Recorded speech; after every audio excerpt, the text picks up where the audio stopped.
Yeah, for leaders on any side who purport to think that there is some form of ambiguity here, they're not leaders. You can be in the Neville Chamberlain camp of World War II, and that's fine. People, I'm sure, felt very good about supporting peace in our time in the path of appeasement. History has relegated them to the dustbin. I'm having a hard time sleeping after reading all these stories about the children, about the women, about the men who lost their lives to these monsters known as Hamas. There is nothing more horrible or more destructive than the hate another human being can feel towards another person for no reason at all. For no reason at all other than that they don't like those people.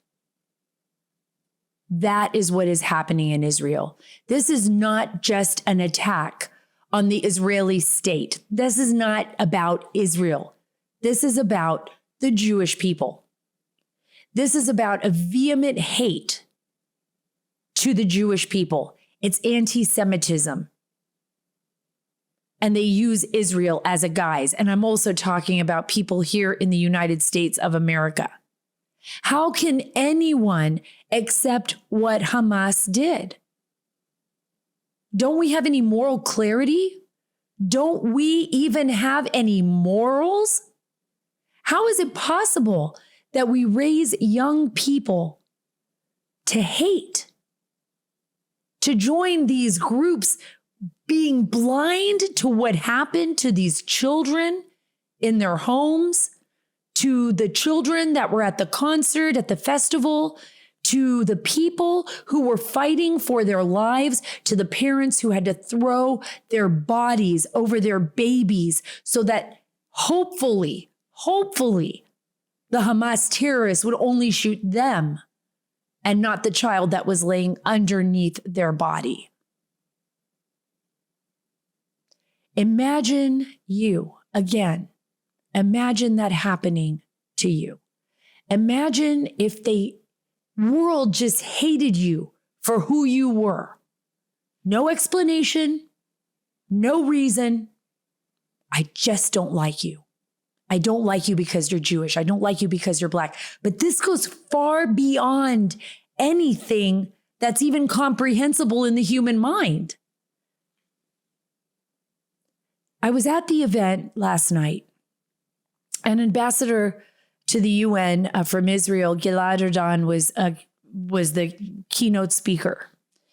And he was amazing, just incredible.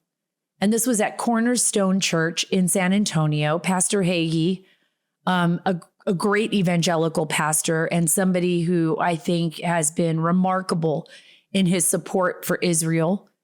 And every year, they have had a night to honor Israel for, I think, oh my gosh, I'm going to go back. Let's look. I think it's been more than 40 years now.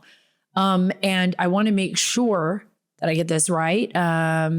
It has been more than 40 years, but he invited last night was something spectacular. It was beyond special. It was a different night because of what happened on October 7th. And it was Christians and Jews standing together and fighting for one another and praying together and listening to one another. And the ambassador Don, gets up there and he states, he's talking to millions of people around the world. I mean, this is being telecast to millions of people around the world. And he says something that just resonated with me. And it's something that I'm going to talk to our next guest about because I think it's very important. We have Rabbi Aryeh Lightstone on the show. He's going to be speaking to us from Israel directly to you. He's going to give you the latest information, not from the lies that are being spewed by some media outlets, but from the ground, from where he has been, from what he has seen. So you don't want to miss this. But the ambassador said something that was very important. He said, the terrorists always say, we'll come for the Jews on Saturday, which is the day they attacked on October 7th, and then for the Christians on Sunday. these extremist radical monsters. You are lying to yourself if you believe for even one iota of a second that this only has to do with the Jewish people, that this attack was only about Israel, because it was not. Once they are done with the Jews, these extremists will come after you. And I do not care what side you think you sit on, and that you're going to get some kind of a break for being a do-gooder or just jumping on board this pro-Hamas movement. But they will come after you. There were many Jews in the kibbutz that were giving and kind and would go into Gaza and assist the Palestinians there, the people in Gaza. There were stories about people there in the kibbutz that were peaceful, that they would drive the children around or take them to hospitals in Gaza if they needed help, or play music for them. It didn't matter. The Hamas terrorists executed them. They eliminated them. They tortured them. They didn't ask, hey, were you on our side at one point in time? And what side is that anyways? The attackers, the aggressors, were Hamas and Iran and Hezbollah and anybody who supports them. And if you support those terrorists, God help you. Because who is going to support you when that horror comes here? And believe me, right now, there is enormous concern all around the globe of what the next level could look like, whether or not our adversaries will take advantage of the situation, and where we will end up as a nation in the scheme of all of this chaos that is enveloping our world. Have moral clarity. Know the difference between right and wrong. You know it. You know it in your heart. You know the difference between right and wrong. And take a moment to listen to Rabbi Lightstone, because once you hear his story, once you hear what is happening in Israel, you're going to be a warrior here in the United States for good against evil. I guarantee it. But first, Human Super Beats. I couldn't do the show without it. I couldn't have all the great guests without having the great sponsors that we have. Folks, we all have a heartfelt reason to support our blood pressure.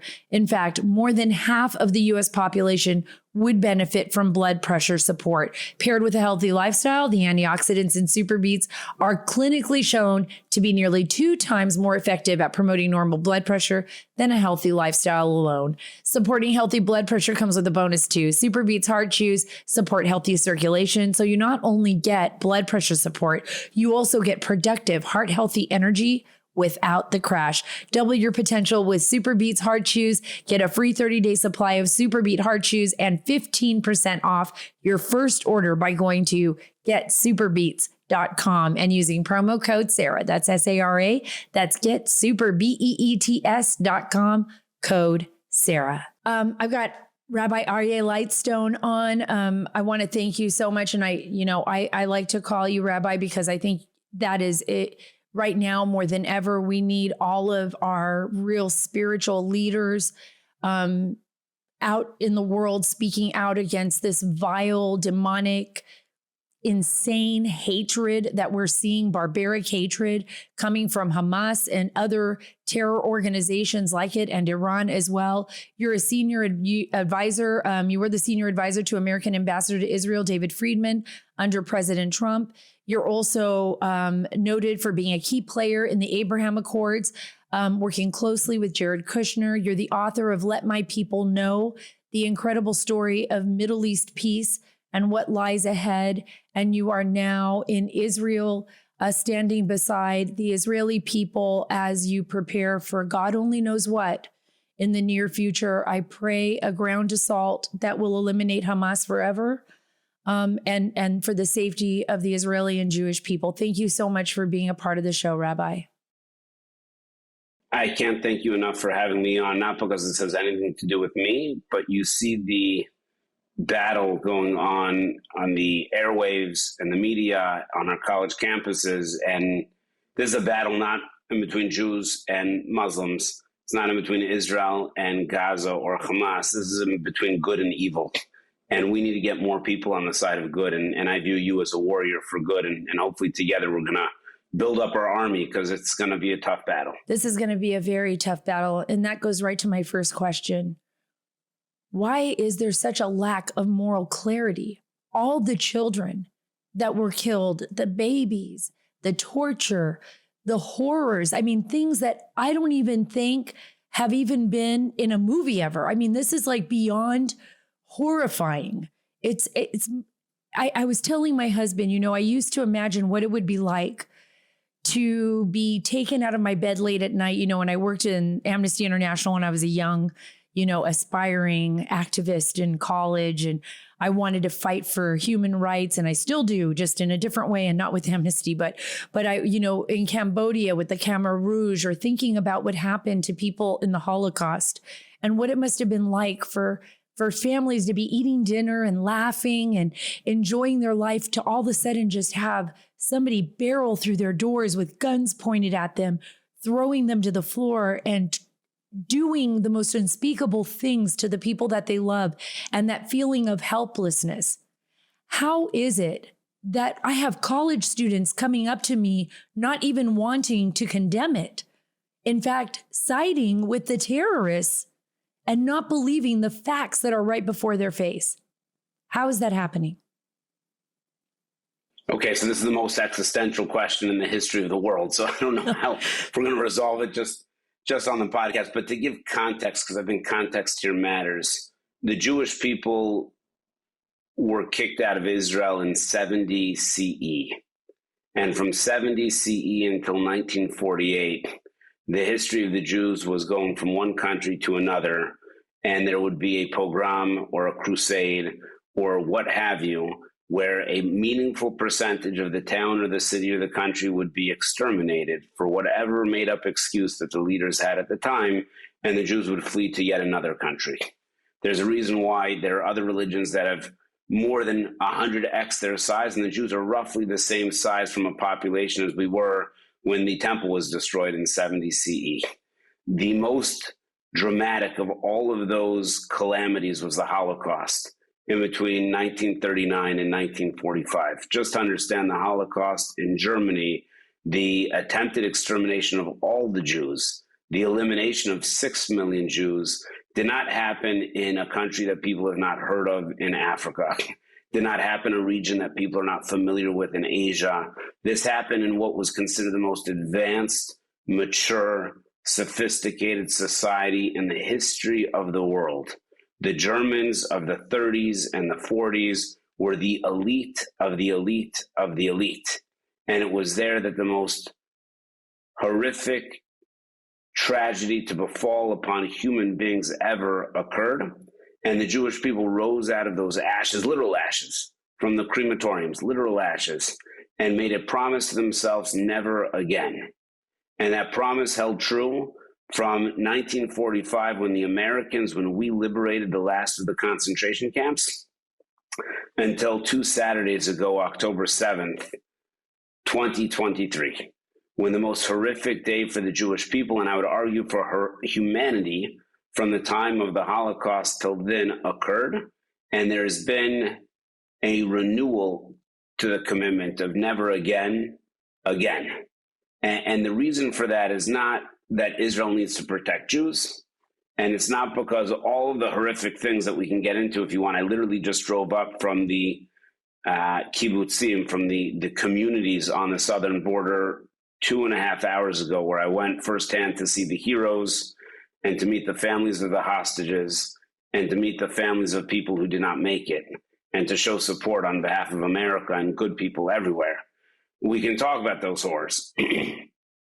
But the thing that is the most petrifying out of all of the things that have happened since that horrific day on October 7th is the elite of the elite of the elite cannot condemn this, be it Harvard, be it University of Pennsylvania, be it the Irish Parliament, be it members of our own Congress, be it whomever we want to describe of achieving what they've achieved, will stand there and chant, from the river to the sea, Palestine will be free. And what that means is we hope for more murdered, exterminated Jews. And that's terrifying. It is terrifying. It is terrifying. And it means that they side with these terrorist, demonic organizations that believe, even in their preamble, that Israel should be obliterated off the face of the earth. And in my opinion, that means they side with Iran and the Shia extremists in Iran and those that are working with others in the region to destroy Israel. Last night, I was talking to many of the rabbis and, of course, Pastor Hagee, and it was a night to honor Israel, and it was a beautiful, incredible event. I really needed that after witnessing such horrible human beings. I have to say it. There's no excuse. These students that I talk to at Harvard or in other parts, they're adults. They're grown people. They are being taught lies, but they're grown people that know the difference between good and evil. And any child or innocent civilian that is murdered in cold blood, the way that they were murdered, that should be a perfect clarity. Wrong, wrong, wrong. Absolutely, we will not stand by the side of anybody who does that. But they couldn't do that. Last night, the UN ambassador, Israel's UN ambassador, or ambassador to the UN, spoke. And he said something that I want you to answer to as well, because I thought it was brilliant, and I'm glad he brought it up. He said, they attacked us on the Sabbath. And this is what the Arab terrorists, Islamists, will say. And then we'll attack the Christians on Sunday. So this is not just about Israel, as you said, Rabbi. This is about both of our societies, our Judeo-Christian beliefs, who we are as a people. And Americans are fooling themselves if they think that by siding with the Palestinian Hamas terrorists is going to give them any kind of protection against what's coming for them. Yeah, both points that you're making are incredibly important, and people need to pay very careful attention. Let's speak to what Gilad Erdan said, which is they go for the Jews on Saturday and they will go for the Christians on Sunday. We saw this in real time. Just 10 days ago, there was the rocket attack on a hospital. Now, just understand what happened. At 7 p.m. Israel time, there was the report from BBC and New York Times that a hospital in Gaza had been deliberately targeted and exploded by an Israeli airstrike. That was the report. The report was that Israel deliberately aimed at and succeeded in hitting a hospital in Gaza, killing 5,000 people. That was the report. It turns out the next morning that Islamic Jihad shot a rocket that hit the parking lot of the car, and perhaps 7 or 8 people were dead, although even that much is not clear. And when the tweet went out from BBC and New York Times, democracy dies in darkness, or whatever else it would be that these morons say, that there was riots in front of U.S. embassies across the entire Middle East. Now, explain to me what in the world the United States of America has to do with a mythical Israeli airstrike on a Gazan hospital. And what it has to do is these people, and I'll call them people, although it's an insult to humanity, these people are so morally corrupt that when they chant that to Israel, they follow that immediately with that to America. And why do they do that? Because you and I know the difference in between right and wrong. And we are a constant reminder that they are barbarians who have no future and have no role in history, and their lives are a sham and a lie. And therefore, we are a threat to that because they have to look in a mirror. And in that mirror, they are ugly, horrendous, soulless beings. And therefore, in order to justify who they are, that is what they must be. Now, that is not the world of Islam. It's not. This is a perversion of ridiculousness that has been coddled by the world for decades now with the bigotry of lowest expectation. This goes to your point with Harvard and your college students. They may be adults, but they're adults in name only. They aren't really adults. They've been coddled. They've been told that a woman doesn't need to be a woman and a man doesn't need to be a man, and that the best way to go ahead and protest against the killing of George Floyd is to riot. But it's not a riot, it's a protest. We live in a post-truth world. And when you look at the alliance, there are two unholy alliances that we need to be aware of. You have Russia, China, Iran, creating as much havoc and chaos of the free world as they possibly can, because they all have bankrupt, empty, corrupt societies that they can only benefit when they attack that which is good and that which is true. So that's what they do. And on the other hand, you have an unholy alliance from people who purport to represent Islam. These guys do not represent Islam. There is no God that possibly would recognize what these barbarians did, with people who don't acknowledge that there's a God, with a radical progressive left that's decided that pronouns, right, words are violence, but actual decapitation of babies are not. And somehow these two relationships have married with each other, and that is our enemy. They're not our competition. They're not a concern. They are our enemy because those ideas are morally repugnant. And those ideas are a virus. They are a virus that is spreading, that is infecting people all over the world, much like viruses we've seen in other times in history. And I think it makes it so much more, I don't want to say dangerous but we live in a global world, Rabbi, where everything is interconnected on the social media scale and where our adversaries are utilizing the same tools and technology that we are utilizing. And we're up against this battle. And you brought up a really great point when you talked about Russia, Iran, North Korea, our enemy states, they're enemies of all of us, but they've got to be looking at this and thinking, you know what? We can realign the world now. We have a geopolitical moment. We can strike while the iron is hot.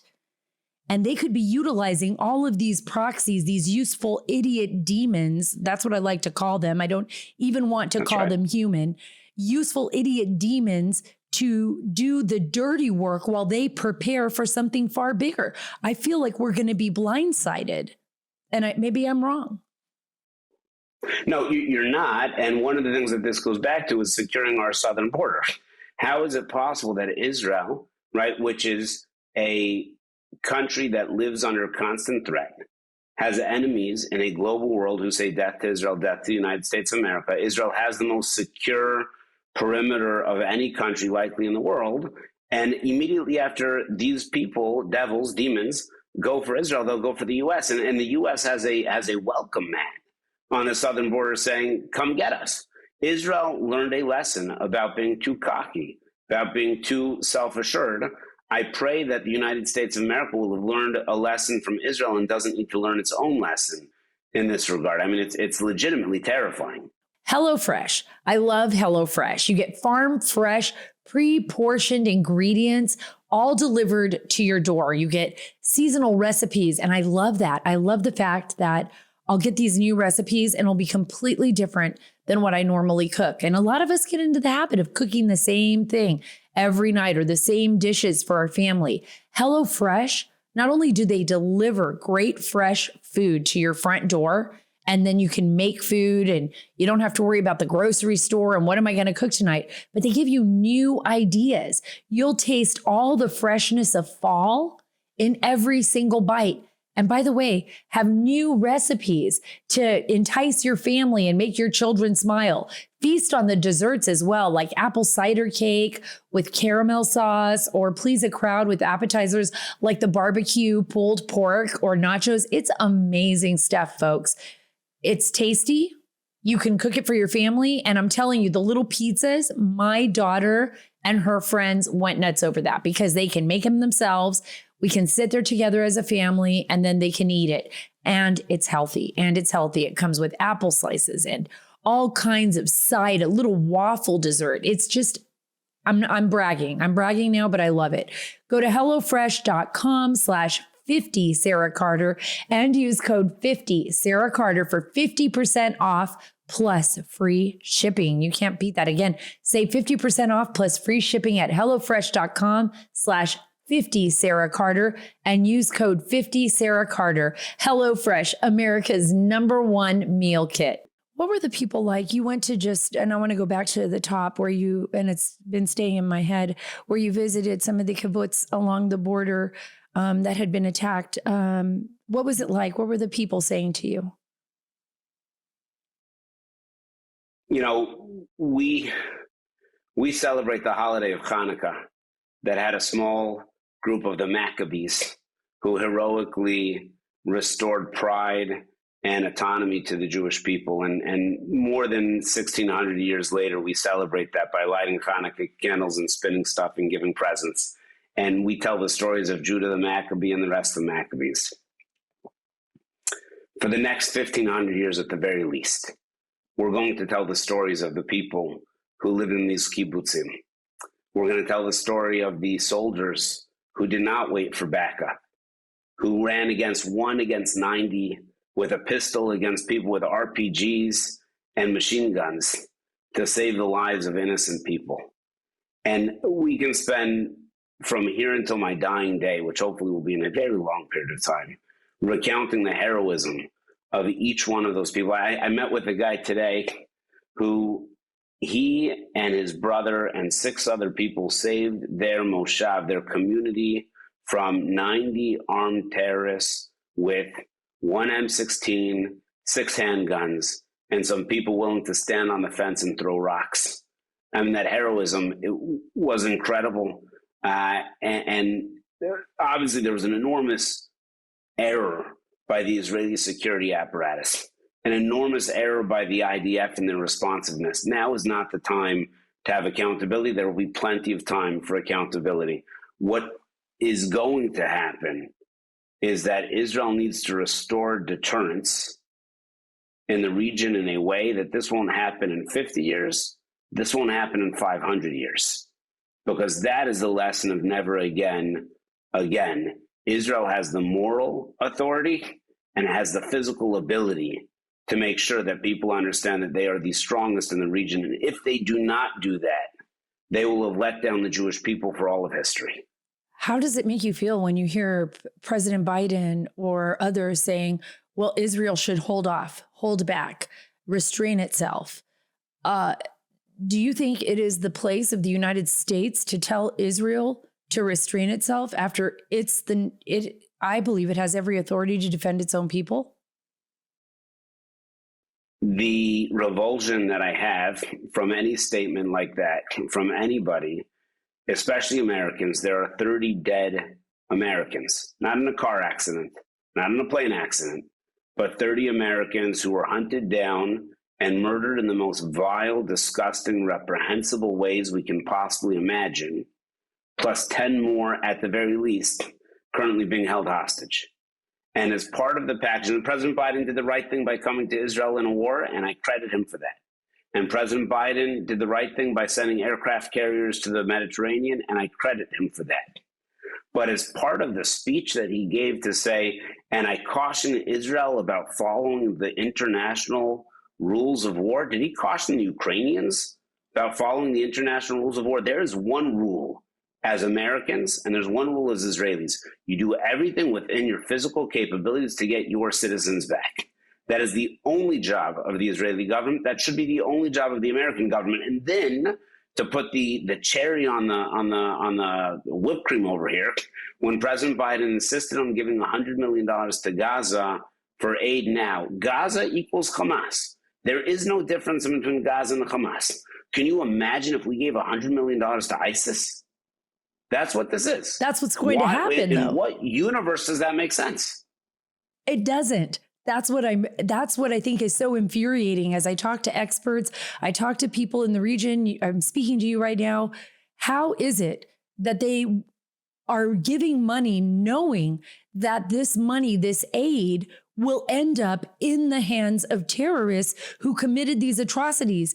And by the way, why is it difficult for this government and for some of our own lawmakers to stand up and call out Hamas for what it is, a terrorist organization? And I've got to say, it's on both sides, not just Democrats, but Republicans too. There's a lot of concern. I talked to some of my Jewish friends in Florida who've said, look, I want to leave the Republican Party now because I feel it wasn't strong enough response. I don't want to be a Democrat or a Republican. It's frightening times. Yeah, for leaders on any side who purport to think that there is some form of ambiguity here, they're not leaders. You can be in the Neville Chamberlain camp of World War II, and that's fine. People, I'm sure, felt very good about supporting peace in our time in the path of appeasement. History has relegated them to the dustbin because the war will not end with Israel. They will eventually come for every American wherever they are. And this precedent was set when, again, the Biden administration sat here and said to our face, they paid $6 billion ransom for 5 Americans to Iran just 4 weeks ago. And every single time they were questioned, well, this money will only be used for like Band-Aids and granola bars. It's not possible. And when they began the reckless pursuit of getting back into the Iran deal and undoing our sanctions on Iran and following the path, I don't understand this part also. Rob Malley, who led the Iran desk for President Biden, his security clearance was revoked in June. There are people who worked in his influence structure who are still sitting in our Pentagon getting briefings that neither you nor I are privy to. How is that possible? We are actively fighting this regime and we are feeding them in order to be able to defeat our number one ally in the region, Israel. And we're feeding them information to people who could possibly be selling that information to our enemies. And that's what I want everyone out there, for you who are listening to the Rabbi and I talk. He's talking about Robert Malley, who is basically been removed. His security clearance has been revoked because he allegedly there has been concern about his access to Iran and his work for Iran and the possibility that classified information may have ended up in their hands. And still, the people that worked for him are still at the Pentagon. They're still making decisions. The JCPOA was a joke. The Obama administration handed the olive branch out to Iran. They handed an olive branch out to Assad, to the worst of the monsters. I believe this is still an Obama administration, and they're still pushing for this. Tell me what you're hearing, sir, about Iran right now. Are you hearing anything? I mean, apparently this was an Iran regime helped plan, fund, and push Hamas in this direction. So how do we know that? I didn't work for the CIA and I don't work for the Mossad, but here were sort of the clues, and I was able to put them together because I did graduate kindergarten. Well, Hamas first got up and they said, well, we thank Iran for helping us. And then Hezbollah said, thank you, Iran, for helping our brothers Hamas perpetrate this act. And then Iran said, we coordinate this attack. Now, I don't know. Those were 3 very difficult, intelligence pieces to put together. But until you can name your enemy, how are you possibly going to defeat it? So we've chosen not to defeat it. We've chosen to fund it. Now, that seems to be maybe this administration is playing 5D chess. It could be. It is remarkable that we could be involved in policies that defeat ourselves. And here's my piece of optimism, but here's my piece of warning. I think that we got to some of these policies because of politics. Meaning anybody on President Biden's first day could have seen peace breaking out through the Middle East because of the Abraham Accords. They saw the recipe to create the Middle East as a place that would be filled with peace and prosperity, fully under U.S. influence. And they said, Trump did it, it must be bad. And they ran the opposite direction from that, which means funding Iran, which means elevating the Palestinians, which means becoming non-energy independent, which means making Saudi Arabia a pariah, doing all of those things. And the only reason that I can possibly understand why anybody would do those things is because they had a policy that Trump equals bad. And so I will do anything the opposite of what Trump did. And now we're living in a world where it is the opposite of what Trump did. You have a war in Israel. You have a war in Ukraine. You have Iran enlarged and significantly influential. And when they say Hamas and Hezbollah, which are the 2 largest threats to Israel today, you don't need to say Hamas or Hezbollah. You can just say the Islamic Republic of Iran, that we, the United States of America, has left off the hook by undoing the sanctions and paying them ransom notes. How bad can this get? Do any of your viewers plan on sleeping tonight? Meaning we are talking about a war with Russia and Ukraine. We're talking about essentially a proxy war with Iran.